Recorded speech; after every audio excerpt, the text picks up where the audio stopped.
So let's try to do this question. The question states that the numbers are in AP and the sum of the three terms or the three numbers is found to be 15 and its common difference is given to be as 2. Then we need to find the three numbers. So what is the basic rule? Basic rule is the three numbers should be A minus D, A and A plus D. Now it is given that the common difference is 2.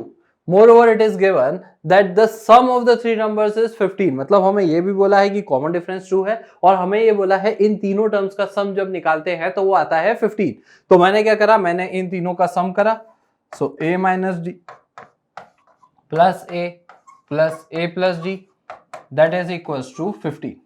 So from this d and minus d will get cancelled out and 3a is equals to 15. So from this we can say कि a की value कितनी आ रही है, a की value आ रही है मेरे पास 5. तो तीन टर्म्स कौन से होंगे, एक हो जाएगा 5 माइनस 2, एक हो जाएगा 5 और एक हो जाएगा 5 plus 2.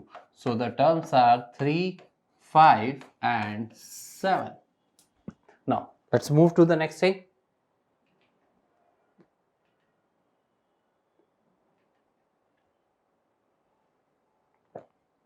Now, it is given that the sum of the terms in an AP equidistant from the beginning and the last is equal. We have used the same concept when we were proving the sum of the n terms in an AP. मतलब कि शुरू से और आखिरी से जो number आएगा terms का उनका सम सेम रहेगा. मतलब पहला और आखिरी इन दोनों का सम सेम रहेगा. Second term and second last in दोनों का सम सेम रहेगा. Third term and third last in दोनों टर्म्स का सम सेम रहेगा. तो हम देख सकते हैं कि बिल्कुल रहना ही चाहिए, क्योंकि अगर हम एक AP को लिखते हैं a plus d, a plus 2d, so on up to last term क्या होगा, लास्ट टर्म होगा a plus n minus 1 into d. तो लास्ट टर्म के पहले वाला सेकेंड लास्ट टर्म क्या होगा, a प्लस n माइनस 2 हो जाएगा वहां पर हमारे पास इंटू डी. अब हम करके देख लेते हैं. सर हम फर्स्ट टर्म और last term that is nth term को ऐड करते हैं. तो a plus a it will be 2a plus n minus 1 into D. फिर हम क्या करते हैं, हम सेकेंड टर्म को ऐड कर देते हैं सेकेंड लास्ट टर्म से. तो वो कितना हो जाएगा मेरे पास, a plus D plus a plus n minus 2 into D. So this a plus a it will give me 2a. अब यहां पर भी मेरे पास d है, यहां पर d है, d कॉमन निकाल लूंगा तो क्या बचेगा, 1 plus n minus 2 into d which will be equals to 2a plus n minus 1 into d. So we can say first और लास्ट, सेकेंड और सेकेंड लास्ट, इन सभी टर्म्स का जो सम है हमारे पास वो क्या आ रहा है, सेम आ रहा है. नाउ अगर हमें कोई सा भी टर्म फाइंड करना है, nth टर्म फाइंड करना है, तो कैसे निकालेंगे. अगर हम देखेंगे कि मेरे पास कोई भी एक AP है, A1, A2, A3 so on up to AN. अब मैं बोल लेता हूं कि इसमें कोई भी एक जनरल टर्म ले लेता हूं. पहले एक R टर्म ले लेता हूं, फिर यहाँ पर R प्लस 1 टर्म ले लेता हूं and so on up to AN. ऐसे लिख लेते हैं. R टर्म के पहले वाला टर्म मेरे पास हो जाएगा AR माइनस 1 टर्म.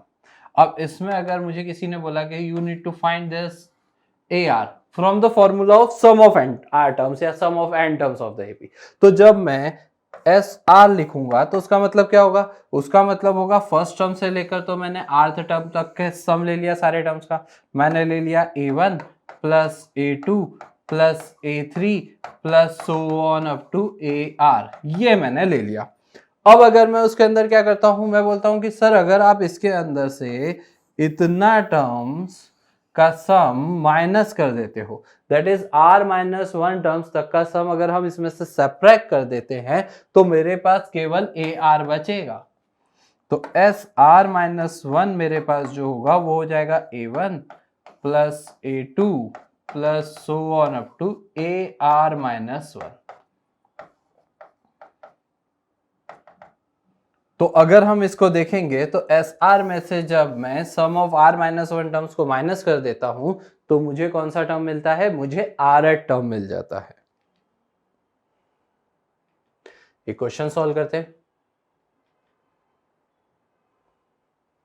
क्या दिया है हमें, हमें ऐसा बोला है the first term of the AP of the consecutive integers is P square plus 1।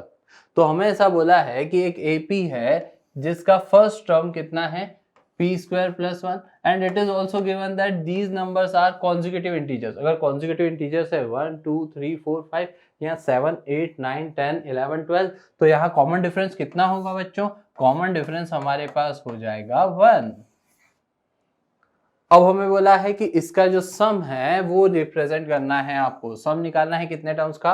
2p plus 1 terms का। तो हमने बोला कि ये तो बड़ा आसान सा काम है, सम ऑफ n टर्म्स का फॉर्मूला होता है जो हमने शास्त्रों में पढ़ा है, वो कितना होता है? Sum of n terms is n by 2 2a plus n minus 1 into d। अब यहाँ n की जगह पे हमारे पास वैल्यू कितनी है? n की जगह पे वैल्यू है 2p प्लस 1 और अगर हम देखेंगे तो a कितना है? a है p स्क्वायर प्लस 1। बस इन सभी वैल्यूज को मुझे यहाँ सब्स्टिट्यूट करना है। इन सभी वैल्यूज को मैं सब्स्टिट्यूट करके देख लेता हूँ कि क्या होगा। तो मेरे पास आ रहा है 2p प्लस 1 और ब्रैकेट के अंदर 2a that is 2p square plus 2 plus n that is 2p plus 1 minus 1 so that will be 2p and common difference is 1। so आप इससे देखोगे ना तो आपके पास एक जनरल सा फॉर्मूला बन रहा है। किसका बन रहा है? देखो 2p स्क्वायर प्लस 2p है। सो मैं इसको क्या ऐसा भी लिख सकता हूं कि ये मेरे पास हो रहा है p plus 1 whole square plus p plus 1।